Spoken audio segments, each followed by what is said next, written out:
What's up, guys? Chris here to finish our three-part series where we talked about managing your environment, then we talked about managing your body, and now we're going to talk about managing your time. And this is going to get kind of interesting, so I hope you guys stick around for the whole thing. And I have an offer at the end, so make sure you listen to the end if you want to take advantage of our offer. And so the first thing is to understand, and this is going to be a weird concept, so please don't tune out after I say this. Time doesn't exist. We created months, we created years, we created this cycle. There's no such thing as actual time. If you think about animals, they do certain things at certain times of the day, but they're just going through it. No dog comes up and like, hey, is it 4 o'clock yet? Like, that's not the way they operate. So we operate under this constraint of time. And why that's so important is because achievements, if you achieve something, let's say you get your master's degree or you get your doctorate or whatever, doesn't matter if you're 20 or you're 50, the achievements still happen along your life cycle. So to be so lost in like, oh, I can't do that now because I'm X age, you're limiting yourself to what's available to you. So you think when you're a kid, everything's a possibility. Then you get to a certain age and you're like, I'm too old to do that thing. And you're not too old to do that thing. If you want to achieve something, I know people go back to school at 50, go back to school at 60. You can achieve whatever you want along your life cycle. So there's no actual time limit on your achievements. The other thing to understand is that what tends to happen, and this I got again from, I'll show you the book here. I'm actually reading some stuff today with it from Dr. Joe Dispenza. And one thing they were talking about is your mood. And this is why time's so important, because what happens is you may get lost in the mood. So let's say something happens to you, you get cut off in traffic. And now you get in this mood where you're like, you're frustrated. And that's an initial thing. Like, so your brain sends signals to get you in this bad mood. What tends to happen after a certain amount of time, and every time you get in a car, maybe, something happens, that becomes your temperament. So now all of a sudden you become an angry driver or a road rage type of driver, because the initial mood when you started driving, all of a sudden some things happen and you carried that with you every time you got in the car, and that became your mood. And then after a while, it's your temperament, and then after a while, that becomes your personality. So when you get in the car, right away, you become a different person. And we all know that person, whether it be in a car or when they get in a certain situation. Let's say you had a bad time with school. So you get in a mood when you get to school, and then all of a sudden it becomes your temperament around that school environment. And then that becomes your personality towards school, or your everyday personality. So if you grew up in a bad situation, you were in a bad mood most of the time, that became your daily temperament, and then that became your personality. So if you carry that along a cycle, that thing now affects your entire life. It's no longer, oh, I'm in a bad mood when this happens. It becomes, you're just an angry person, which limits you from certain opportunities, limits you from people wanting you around. People won't even invite you somewhere because they're like, oh, that personality, I can't deal with that today. Like, I'm just going to avoid it and not invite that person.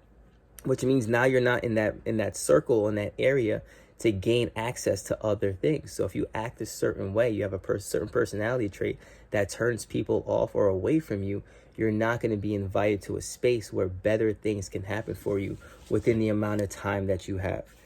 Now, since we're talking about time, one of the things that people need to start thinking about is monitoring their day or their time. So besides, we talked about mood throughout how it affects over time.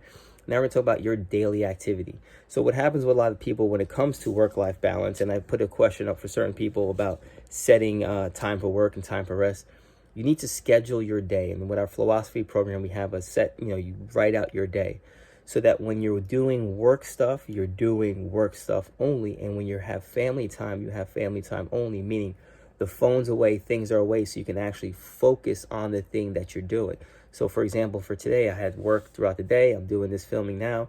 Then I picked my son up from school. From 1 o'clock or 1:15, I pick him up, to 4:30 is strictly his time, which means no social media, no phone, no nothing. Just focus on him throughout that time. So he gets that time with me, so that when I go to work later tonight, I'm not like, oh, I've been juggling work all day, I'm stressed about work. I've literally turned work off, and now when I get back, I'll deal with the things I need to deal with there. That structure creates my freedom to be in the moment. So that pressure people have, I got to answer emails at home.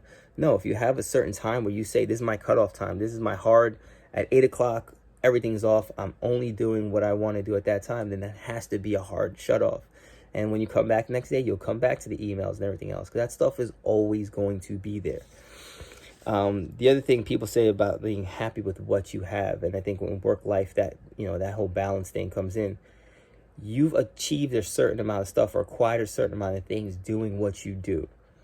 You need to be comfortable in that and not compare. And I think that's what happens to a lot of people is they compare. They're like, oh, I have this car, but my friend has this car. Your friend may be doing stuff that you don't want to do. Like, I look at people who make more money than me, and some of the stuff I'm like, that's cool, but I don't want that lifestyle. So knowing who you are and knowing what you want is extremely important to having that happiness, because you'll be more content with your stuff because you're not worried about what everyone else has.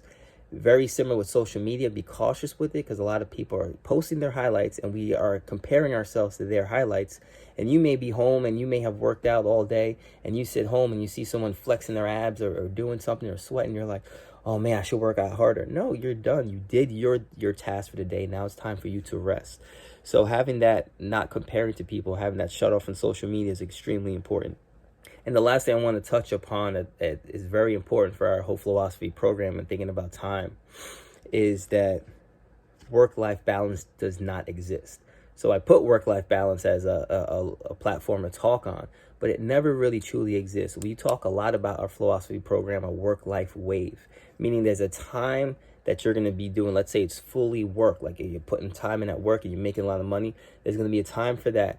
Then that's going to hit a tipping point almost, and there's going to be a low time, let's say during the holidays where it's a lot more family, less people come in and work out. When you hit that time, enjoy that family time and enjoy not working, not stressing about that stuff.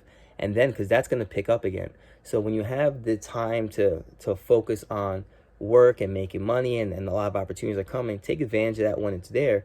And then when it's not there, take advantage of the opportunity to spend time with your friends and invest in that. Because then this thing's going to come back up, and you're going to be like, if you're still so stressed about, oh, I got to make more money, I got to do more of this. When the time comes, you'll do it, but you have wasted this downtime. Instead of enjoying your downtime and saying, I'm going to go out, I'm going to go do things I enjoy, things that fill me up as a person.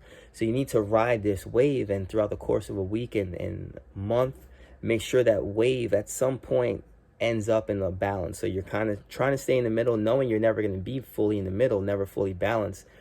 But no, when it's time to do those things, I'm doing them. When it's time to rest, I'm fully resting. And when I'm back on this thing. And you're riding these waves up and down. And I think when you can understand that concept where it's never fully balanced, it's never like, oh, work's great, life's great, my friends are great, I'm hanging out with them all the time, and I'm making a ton of money, and I'm like, it's never going to be fully balanced. You ride the wave up and down and enjoy that ride. When it's high tide, when it's low, and you're trying to always find a middle point, but understanding you're never going to be fully balanced. You're never going to hit that perfect point. You just need to enjoy the waves up and down. And so what I talked about earlier about having an offer is we're going to offer somebody, or 5 people, because I can't work with that many people at once, but 5 people a week of philosophy for $99. And it's normally a little more expensive than that, but I'm going to offer people a week of working with me. We have a consultation at the beginning of the week. I'll give you tasks to work on throughout the week, and then we'll meet again at the end of the week to discuss what we worked on and trying to help you find that, again, work-life balance, which doesn't exist, really trying to help you ride the wave properly so you're not super stressed on one end and you feel like you're missing on the other end, and you never feel like you're fully lacking because you're always enjoying whatever season it is for you, whatever time, whatever portion you are on that wave, you're enjoying that moment and enjoying the process. So 5 people, DM me and we'll discuss all the details of that. But again, a week of philosophy, working with me, $99. Make sure you inbox me and we'll chat about that. Hope you guys enjoyed this 3-part series. If you didn't see the other 2 parts, be sure to go back and watch them, where we talked about your environment and we talked about controlling the body. And now we're talking about controlling your time. Talk to you guys next time. Peace.